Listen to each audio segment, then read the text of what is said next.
Hey guys, welcome to the Trash Picture Show. It's the 30th of October, aka Devil's Night, and a film I always associate with this night is 1994's The Crow, based on James O'Barr's cult comic. The Crow is a story of a dark Avenger who returns from the grave to avenge his beloved. The comic is very seminal in the fact that James O'Barr, he had lost, he had lost his love, and it wasn't as something as sinister as an attack by thugs. It was essentially a drunk driver, and obviously he couldn't seek vengeance on the drunk driver. So the form of catharsis he found was to write and create the comic. And the story centers around Eric Draven, a man who he and his girlfriend are set upon by a bunch of thugs, and she is raped and murdered and he's shot in the head. Due to his compulsion and some kind of supernatural spirit of the Crow, he comes back from the grave to avenge her. And essentially the movie follows the same lines. You have an absolutely fantastic performance, and sadly the last performance by Brandon Lee as Eric Draven. He gives such heart and such soul, but also he oozes menace. You know from the moment he comes back that all these guys are fucked. Like, there's a line he tells to Ernie Hudson. I think he says, they're already dead. The minute they touched her, they were dead. And he's just such a compelling performance. And it's so sad and kind of creepy that he died at such a young age, like his father. Another fantastic character in it is Michael Winscott's Top Dollar, who just oozes absolute menace. And there's something so creepy and calm and collected about the character. And the fact is, he just, even when faced by such a supernatural force, he's enamored. He admires it. He's not afraid of it. And just like the fact is, he's just so kind of sinister. Like, there's a fantastic line he tells his girlfriend about, like, his father's advice, or his father's kind of statement on his birthday. You're now a man. The moment you're born, you die. And it's so fucking creepy. Winscott is fantastic, especially with his husky voice. Ernie Hudson gives another fantastic performance as well. You might know Ernie Hudson, obviously, from Ghostbusters. He plays a cop who is one of the few allies that Eric Draven has, and he wanted to try and follow up the case, but his superiors told him to give up. So he shares some kind of guilt over the death of Shelley, which is Eric's lover, and he decides to help the Crow when he comes back. Other notable characters are Tony Todd as Top Dollar's kind of henchman, who's kind of the equal yin to yang of Ernie Hudson's character. He's very loyal to Top Dollar, and he's very streetwise, and he isn't afraid of shit either. So it's pretty cool. There is a fantastic cast in this movie, but they're the ones that really stick out. The choreography and fight scenes are awesome, particularly where Eric arrives at Top Dollar's kind of building and takes out all the gangsters, and he absolutely fucking decimates them. And it's an awesome movie. The choreography, as I said, is awesome, but the music is awesome. There's some really great kind of rock musicians that are involved in it. A departure from the comic is, in the comic, I think Eric is a mechanic, while in the movie he's a rocker, and it really suits the aesthetic fantastically. You really get the feeling that Eric is this kind of real old school rocker, and there's a bit where when he comes back, some people might find it cheesy, but I like it, where he comes back and he's kind of he's a bit crazy after coming back from the dead, which would be, so to try and come across emotionally, he essentially he goes up onto the spire in the top of his building and plays a guitar, and he's essentially playing his heart out, be it to Shelley, be it to the angst he has for her loss. He literally kind of bleeds his soul out into this guitar. So also with this movie, again, it was Brandon Lee's last kind of live action performance, or movie performance. And let's address the elephant in the room. What happened was, they were supposed to use a blank round, but to save money, they hollowed out a live round. And I think it would have been John Savage, who played Fun Boy, the character based off Iggy Pop, was supposed to shoot shoot Brandon Lee through the hand. The spark ignited the remaining part of the cartridge and bullet inside in the gun, went through his hand and went into his head, and sadly he died as a result. So yeah, it's an awesome movie, but it's sad that it's mired by this tragedy, and one could say maybe it's kind of poetic, but it is an interesting movie, and it's had so many kind of sequels and follow-ups and TV shows, but none have been able to capture the essence of this movie. The sequels have been lackluster to shite, and the TV show kind of veers into a crime procedural. But if you do really want to get the feel and vibe of The Crow, check out James O'Barr's comic. He also returned to do a prequel story called Skinning the Wolves, where another man is endowed the powers of the Crow during World War II in a concentration camp, and it's a really seminal kind of sad story. Speaking of comics, when I was coming up with my comic Nestor, The Crow played a big influence, and it was a big influence on a good friend of mine and collaborator and artist, Anthony O'Neill. He cited it as a major influence on the creation process, and I can tell the guy loves the movie. Hi folks, Anthony here, Anthony O'Neill. I was the illustrator on Trash Picture Show's original graphic novel, Nestor, on the second part, this guy here. So basically I've been welcomed on today to talk about James O'Barr's classic, The Crow, and how this guy has influenced me over the years, not only through my illustration, but also through just my life in general. I personally, I'm kind of an alternative type guy. I enjoy the likes of like rock music and leather jackets and biker stuff, and I've always been that way inclined. I've always been more kind of like more inclined to move over to the darker side of things, and more over to like the more alternative things in life. But yeah, when I made Nestor, it was a very long time ago. I can't remember specifically, but my art style was in a different place back then. It wasn't exactly where it is now, but it was slightly getting there at the same time. So I had discovered The Crow a couple of years before I had made Nestor, and it just rocked my world. It completely just took me over. I loved everything about it, the aesthetics, the attitude, the undertones as well. Something an awful lot of people don't speak about is the undertones in that book. There was a sadness to it, and rightly so, because as Martin has probably spoke about on his channel, The Crow was written by James as almost like a piece of therapeutic catharsis. It was a way for him to get over the fact that his girlfriend was tragically killed. I use the word killed, it's probably the wrong word, but she unfortunately was in an accident where she lost her life to a drunk driver. Both James and his girlfriend were coming home. I think it was from the movies. I can't remember the story specifically. They were coming home from the movies, and a drunk driver drove up onto the sidewalk and just mowed her down, and this destroyed James. And so he needed to create some sort of way to try and deal with this trauma, and so he created this amazing vengeance story involving Eric Draven, who lost his girlfriend Shelley to a home invasion on Devil's Night, which is tonight, the night before Halloween, when all of these junked up, crazy, murderous weirdos go mad in this town, and they basically just decimate everything.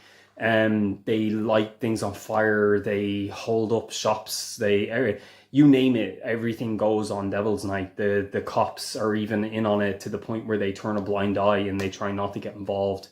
So you've got this tragic story of this, like a rock and roll boyfriend and his girlfriend who are just about to get married. I think they had just gotten married, and they were in the actual book. It's different to the movie. The movie is the home invasion. In the book, I'm pretty sure that they basically the two of them are pulled over. They're in the car or something. Something along the lines of that. They're. It's been a long time since I read the book, and I was asked to do this video kind of on a impromptu, out of nowhere kind of thing from Martin. So yeah, reason I love this book is the atmosphere. It's dripping with atmosphere.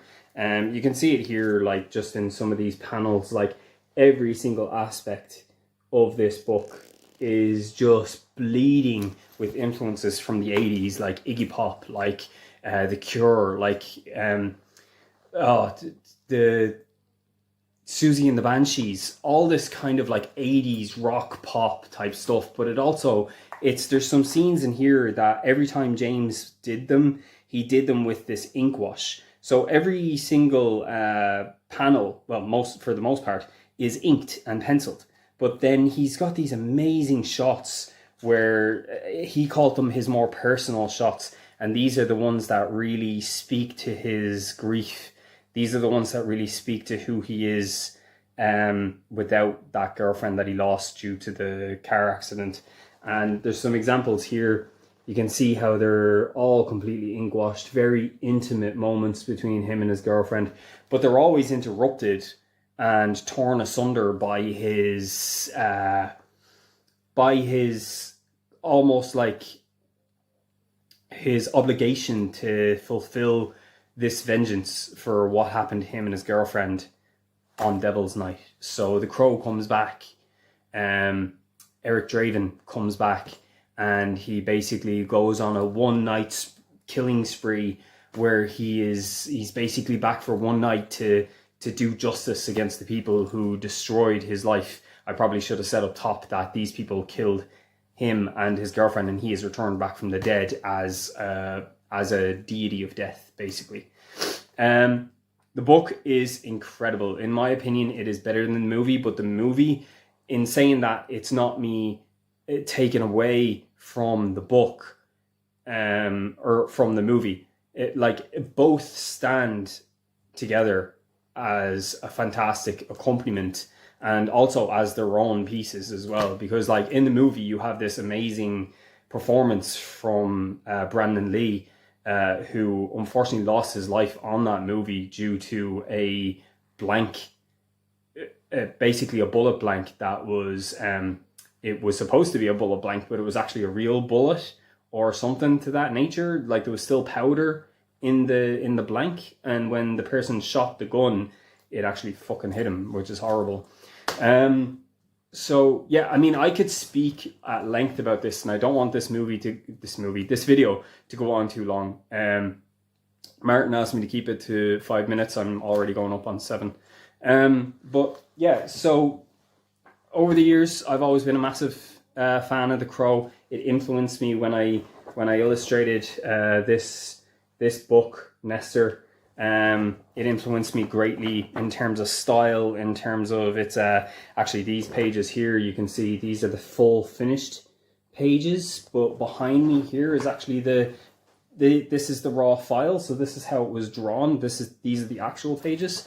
Yeah, what can I say about The Crow and how it influenced me making Nestor? Mainly, the main thing that I want to get across is the mood, the undertone, the sense of sadness that's throughout the book. The idea that, right, we follow this person along. If you guys know Nestor, you might know it now if you are watching Martin's channel. If you don't, go ahead, pick up the book. You'll enjoy it. There's 2 parts. There's Nestor 1 and there's Nestor 2. I only illustrated the second part. But I tried to, at least illustration-wise, I tried to ingrain this sadness throughout the book. This idea that although it is a vengeance story, and although it is, this character is out to avenge someone who he lost, it's the idea that, you know, we as readers, we go on this fun kind of escapist trip with this overly gratuitously violent story, which is dark and in tone, very, very bitter, but at the same time, you have a sense of almost affiliation with the character, because Nestor in his own right is a sad character, just like Eric Draven. And I wanted that to be apparent, and I did that by giving very dark, somber, thick blacks. I did it by sticking to kind of like a one tone kind of palette. There was nothing but a solid grey in there. There was no variance. I wanted it to feel like all hope was lost. There was nothing left visually. And I feel like we pulled it off. Originally, I did want some blood spatter in there, as you can see on the original raw files, but it was chosen against by the powers that be, due to like budgetary things. That's fine. It didn't really matter. But like, for instance, there's a couple of pages here I'm very proud of. These pages are when the group that basically murdered Nestor's wife, they come back to finish the job, and they find Nestor in his house. Nestor, being a vampire of sorts, basically just destroys them, which brings us to that page, which, as I said, is up here. But yeah, in terms of The Crow, amazing film. Go watch it tonight. Tonight is probably the best night to watch it. It's Devil's Night. Happy Devil's Night, everybody.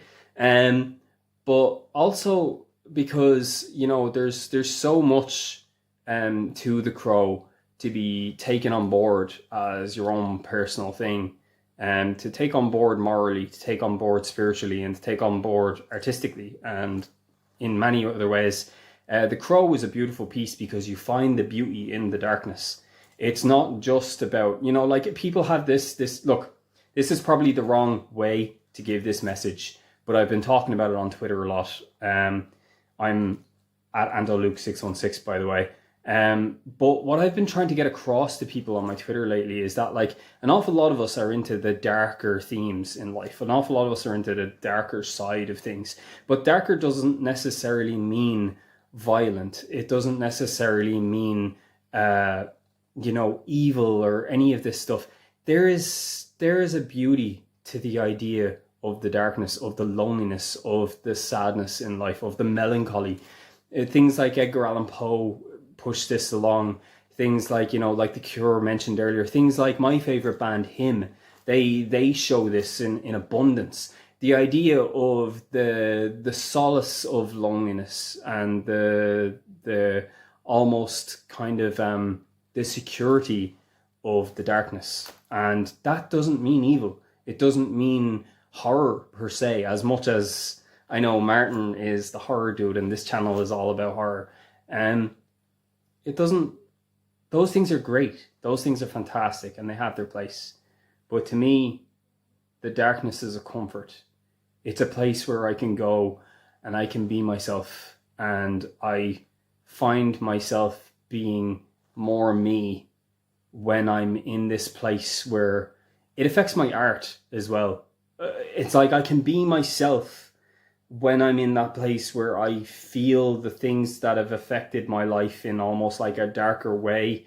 But because I can come to terms with those things and understand that they affect me, and I accept that they are a part of who I am, I'm comfortable there. I'm happy there. I can be alone in that place and not feel alone. I can be alone in that darker genre and not feel like it's upsetting or like it's I'm running away with myself here, but I don't feel like it's a reflection of someone's aggression or of someone's tendency to be mean or evil. I feel like there's a sense that comes from the dark or from things that are more alternative that brings almost a sense of comfort to many people, me being one of them. And The Crow did that for me when I first found The Crow. When I first found this book, it literally it took over my world. It was everything to me. The idea of where it came from, the idea of the art and how fantastic it was, and how beautifully inked every single part of it was. But then on top of that, the message behind it, the idea of not the message behind the fiction, not the message behind the crow coming back from the dead and avenging Shelley, more the message of James O'Barr coming to terms with the things that destroyed his life, and he made something beautiful and coherent and something that will outlive him for many, many years to come. The Crow represents a sense of artistry that has been around for generations, since like the long dead greats of the 18th century, Renaissance period. Like, this idea of the melancholy and of the dark is not new, but this is almost like our generation's representation of that. I would put him right up there with, like, Rembrandt and any other dark artists that you might be thinking of. I like Sandro Botticelli's work has always been considered to be melancholically dark, but also beautiful. That's where I stick James O'Barr and the Crow. It's a gorgeous story, because in between all of the bloodshed and all of the gore and all of the fights, you've got this aspect there that is just absolutely romantic and gorgeous, and every single person who has ever loved anybody can relate to the idea of losing that person that you love, and what you would do to get them back, or what you would do in that moment that they were taken from you and you couldn't control yourself. That's what that book is about. Anyway, I've been Anthony O'Neill. I do have a channel on here. I don't really upload much bar rants. I rant a lot about stuff. This video has been all over the place, and I have barely even touched the peak of what I would rather talk about on here in regards to the Crow. Like, I would love to get into all the aspects of, like, for instance, you've got like the parts in the book that weren't in the movie, like for instance the Skull Cowboy and how he guides Eric Draven along. There's so many aspects that I would like to talk about. Like, for instance, one thing that I just want to leave you guys on, and I can't remember the quote off by heart, but in Brandon Lee's last interview of the Crow, there is a famous quote that he actually touches on, and I want all of you to go from this video now, and I want you to go find this interview. Brandon speaks about how trivial and how fleeting and how life can just flicker away. Keep in mind that this interview was done before Brandon died, obviously, but he's sitting there and he's talking about how, life is just, we're just like a candle flame and we're so easily blown out. And he's talking about the things that, that we should pay attention to, like, for instance, how many times have you seen the sunrise? How many times have you seen the moon rise? How many times have you looked up at the stars and really just taken a second for yourself to observe? And he's talking about how all of these things, when we're in life, they feel trivial and they feel like they're always there, and yet in a second they can be taken away. In a second we can lose all of them. And that's the beauty of life, and it's the beauty of the dark. And the dark gives us the ability to contemplate. The dark gives us the ability to observe without being observed. So the dark is almost like a place where we can stop and we can be ourselves, because we're not putting on a face. We're not trying to be that person that you are when you leave your front door. And we all have it. We all have our portrayals of ourselves that we push forward when we're out there among the people. But the dark gives you the opportunity to be yourself and truly reflect and see things from your own perspective without the influence of outside influences. So yeah, I suppose, as I said, go check out that interview with Brandon Lee, and how he speaks about how life is gone in an instant, and there's so much that we could pay attention to, because that that little segment of that interview where he talks about that quote, that sums up everything I'm trying to say here. It's just he does it in a very philosophical, scripted, prepared way. As I said, I'm doing this off the cuff. But yeah, The Crow, Devil's Night. I hope you all have a good one. If you guys have not read James O'Barr's The Crow, I would advise you all to go check it out. Watch the movie tonight. Enjoy it. Have a fantastic Devil's Night. It's one we're all going to remember for the rest of our lives because we're here in 2020 and us here in Ireland, we're in lockdown. So we can't really celebrate even Halloween the way we normally would. It's going to be a strange one, but make the best of it. And all of you have a safe one, a good one. And thanks for listening. But yeah, by and large, The Crow is an awesome movie. And it's a snapshot of the 90s that when comic book movies were kind of hit and miss, this very much hit the spot.